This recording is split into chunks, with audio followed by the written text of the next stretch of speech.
Le coronavirus, produit du hasard ou spécifiquement utilisé comme arme biologique? Depuis la mi-janvier, le coronavirus fait la une de la presse grand public.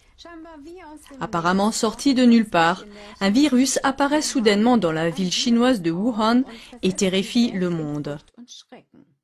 Presque toutes les heures, on actualise le nombre de personnes qui sont tombées malades et celles qui en sont mortes. Les personnes concernées sont en quarantaine et en Chine, on n'a déjà plus le droit de sortir de certaines villes. Cela soulève de graves questions qui n'ont guère été discutées jusqu'à présent, telles que: d'où vient le dangereux coronavirus?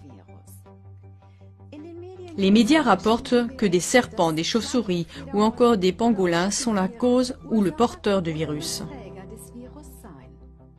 Cependant, le docteur Alan Cantwell, virologue, prouve avec 107 références à des expériences décrites dans la base de données des publications scientifiques PubMed que la manipulation génétique des coronavirus a lieu dans les laboratoires médicaux et militaires depuis 1987. Genetische Manipulation von Coronaviren bereits seit 1987 stattfindet. Voici une citation du docteur Alan Cantwell. J'ai rapidement découvert que les scientifiques ont modifié génétiquement depuis plus de 10 ans des coronavirus animaux et humains pour produire des virus mutants et recombinants pathogènes. Pas étonnant que les scientifiques de l'OMS aient identifié les virus SARS-Corona si rapidement. Cette recherche non supervisée produit des virus artificiels dangereux, dont beaucoup ont le potentiel de devenir une arme biologique. Une analyse experte du Dr James Lyons-Weiler, virologue, montre même qu'un fragment particulier de la séquence génétique du virus ne peut avoir été inséré qu'en laboratoire. Les constatations des deux virologues selon lesquelles le dangereux coronavirus provient d'un laboratoire et a été génétiquement modifié sont étayées par le fait que plusieurs brevets sur les coronavirus ont été officiellement enregistrés. Ces faits conduisent inévitablement à une autre question importante. Le coronavirus pourrait-il avoir été délibérément lâché sur le lieu de l'épidémie? Tout près du marché d'alimentation et de poissons de Wuhan, où le virus est apparu pour la première fois, se trouve l'Institut de virologie de Wuhan. Selon le journal télévisé allemand, c'est le seul laboratoire chinois de tout l'empire de Chine qui travaille avec des substances biologiques et des virus des plus dangereux.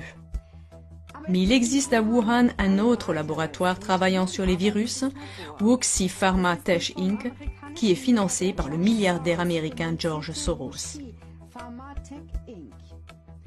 Pourrait-il y avoir un lien entre le virus et la proximité des laboratoires si on considère le lieu du départ de l'épidémie et les déclarations des deux virologues? Cela signifierait que ce n'est pas une simple théorie de la conspiration, comme le prétendent les médias comme un moulin à prière. Il est particulièrement intéressant de noter que les événements de Wuhan rappellent le polar The Eyes of Darkness de l'écrivain américain à succès Dean Koontz, publié en 1981. Ce livre de science-fiction écrit il y a environ 40 ans décrit en détail le scénario actuel de la pandémie. Un virus provenant d'un laboratoire d'armes biologiques chinois à Wuhan déclenchera une pandémie en 2020. Des gens mourront d'insuffisance pulmonaire. Nous sommes donc en présence d'incroyables similitudes. Le déclencheur, un virus. D'où vient celui-ci? D'un laboratoire d'armes biologiques en Chine. Dans quelle ville? Wuhan. Quand? En l'an 2020. Avec quelles conséquences? Des personnes meurent d'une insuffisance pulmonaire. Dans ce polar, le virus est appelé l'arme parfaite. Il tue l'ennemi sans combat et sans dévaster le pays. Des événements historiques d'une grande portée ont été prédits avec précision à de nombreuses reprises, comme le montre notre émission « Les crises globales ». Une autre indication que le coronavirus pourrait également être une arme biologique militaire ciblée est le fait que certains peuples, en particulier les Chinois et les Japonais, sont génétiquement beaucoup plus menacés par le coronavirus que d'autres peuples, comme les Arabes et les Européens. Stärker gefährdet sind als andere Völker, wie zum Beispiel Araber und Europäer. Cela se reflète également dans le nombre de malades et de morts. Chers téléspectateurs, faites-vous votre propre opinion pour savoir si le coronavirus est arrivé par pur hasard ou s'il a été délibérément utilisé comme une arme biologique militaire. Les sources seront indiquées dans le générique. Êtes-vous intéressé par les faits présentés dans cette émission? Alors transmettez le lien de cette émission via les réseaux sociaux ou par email au plus grand nombre possible de vos amis et connaissances.